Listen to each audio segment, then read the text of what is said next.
आगामी 13 अप्रैल का पटना में एक आप लोग कानू समाज का सम्मेलन, भव्य सम्मेलन होने जा रहा है।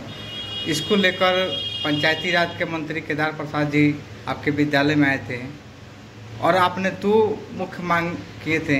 एक देखिए, उसमें सर्वप्रथम हमारा मांग था कि बेतिया के नगर परिषद के प्रथम चेयरमैन स्वतंत्रता सेनानी प्यारेलाल गुप्ता जी का स्टैचू बनाने की मांग, क्योंकि ये लोग महान हस्ती थे और कानू अति पिछड़ा समाज से आते थे। ये मूल निवासी यहीं गंज के पास इलाराम चौक के उनका स्थान था और इनकी ख्याति हमने सुना है कि इनके यहाँ लाल बहादुर शास्त्री जी, पंडित जवाहरलाल नेहरू जी, ये सभी कोई का आना जाना था जब हमारा देश गुलाम था। और गांधी जी के सत्याग्रह आंदोलन से लेकर हर जगह पर उन्होंने जो अपना योगदान दिया। सन 1972 में आयरन लेडी इंदिरा गांधी जी द्वारा इनको ताम्र पत्र देकर भी सम्मानित किया गया। इसका भी जो साक्ष्य हमारे पास है। और ये अति पिछड़ा समाज से आते हैं, इसलिए इनको जो है आज भी जो मान सम्मान मिलना चाहिए, जो हमारे लिए करके चले गए, मैं उनकी मान सम्मान के लिए बिहार सरकार मंत्री केदार गुप्ता जी से मैं मांग किया और उन्होंने आश्वासन भी दिया कि मैं इस मांग को उठाऊंगा और प्रयास करूंगा कि उनका स्टैचू जो है बेतिया नगर में जल्द से जल्द स्थापित हो। और दूसरी हमारी मांग थी, मैं मध्य देशीय वैश्य महासभा का पश्चिमी चंपारण का जिलाध्यक्ष हूँ और मैं समाज के लिए भी मांग करता हूँ, क्योंकि समाज हम पे आश्रित है। हमें अगर कोई पद दिया है समाज मिलकर, तो मेरा भी कर्तव्य बनता है समाज के लिए मैं मांग करूँ। मुझे कोई लालसा नहीं है चुनाव लड़ने। बहुत सारे समाज में बहुरुपीय लोग आते हैं, समाज करता है कि चुनाव के लिए आते हैं, तो मैं लिख कर दे रहा हूँ मुझे कोई 2025 में चुनाव नहीं लड़ने है। ऑन कैमरा मैं बोल रहा हूँ, इस बात को हमारे समाज तक आप मीडिया के साथियों के माध्यम से पहुँचाएं। अब मेरा स्पष्ट कहना है 2020 से पूर्व पूरे बिहार में हमारे समाज से 3 विधानसभा से जो है प्रत्याशी उतारे गए, जिसमें से पूर्व से ही जो विधायक रहे प्रमोद कुमार जी मोतिहारी से लड़ते आए हैं और लड़ते रहे। दूसरा ये केदार गुप्ता जी कुडनी विधानसभा से पूर्व में भी लड़े, उपचुनाव बीच में चुनाव भी हारे, फिर उपचुनाव हुआ, फिर टिकट इनको दिया गया। केदार गुप्ता जी भी कुडनी विधानसभा से चुनाव लड़े, विधायक रहे, फिर चुनाव लड़े, चुनाव हारे, उपचुनाव में फिर इनको भाजपा द्वारा टिकट मिला 2020 के बाद, फिर जीते। लेकिन हमारे पश्चिमी चंपारण से जो है हमारे समाज का एक टिकट जो है स्थापित किया गया, उसको 2020 में खत्म कर दिया गया।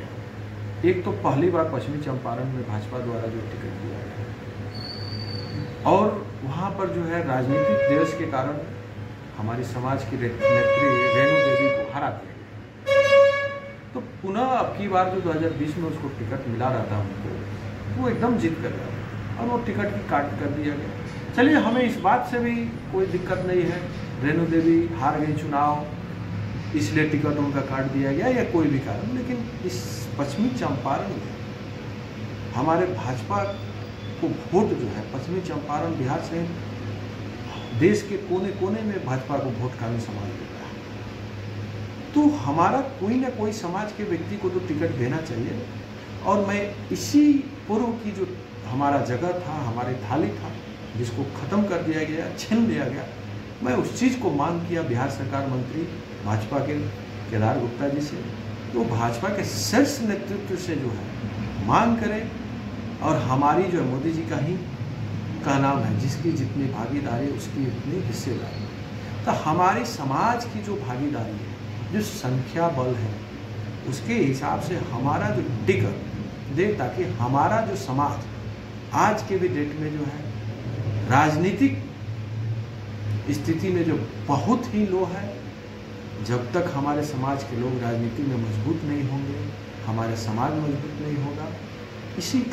इसी सकारात्मक सोच के साथ मैं अपनी मांग रखा और मुझे उम्मीद है केदार गुप्ता जी हमारे मांग को आगे बढ़ाएंगे।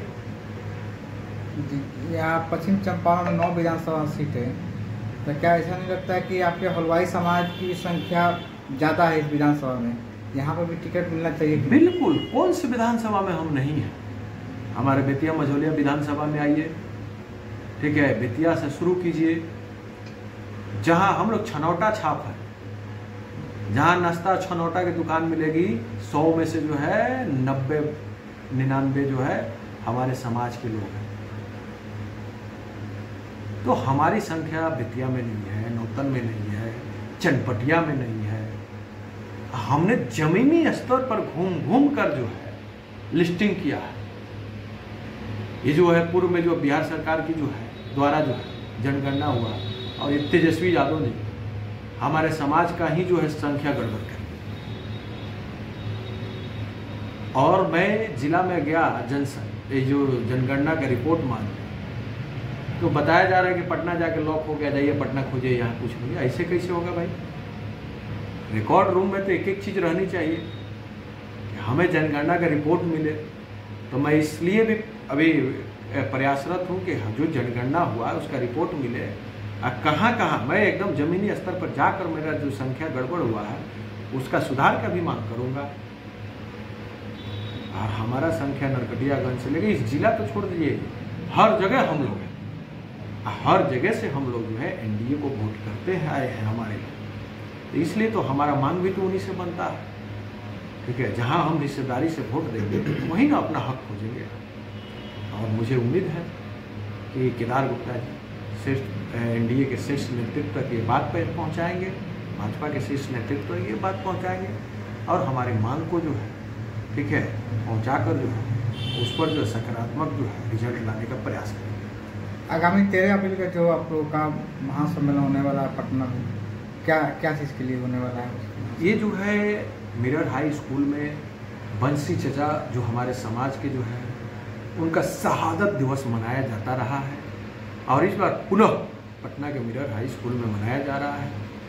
मैं आपके मीडिया के माध्यम से आह्वान करता हूँ, पश्चिमी चंपारण के जिला अध्यक्ष होने के नाते आह्वान करता हूँ कि ज़्यादा से ज़्यादा संख्या में पहुँचकर इस शहादत दिवस में भागी बने और अमर शहीद बंसी चचा का जो है जयंती मनाए, शहादत दिवस मनाए, और जन जन तक उनकी जो है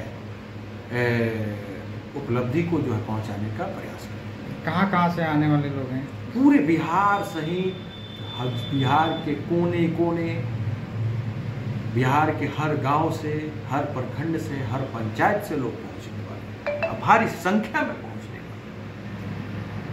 आपकी क्या यहाँ से रोल रहेगी जी? यहाँ से आपकी क्या भूमिका रहेगी वहाँ? बिल्कुल, हमारा जो पूरा समाज पश्चिमी चंपारण जाएगा, और हमारी जो उसमें तो हम तो जिला अध्यक्ष, हमारी तो मुख्य रूप से भूमिका रहेगी, ठीक है, कि शहादत बंसी चचा के शहादत दिवस में पहुंचकर और इस कार्यक्रम को जो है सफल बनाए। आपका परिचय क्या है? मेरा नाम अमित गुप्ता, मध्य देशीय वैश्य महासभा जिलाध्यक्ष पश्चिमी चंपारण।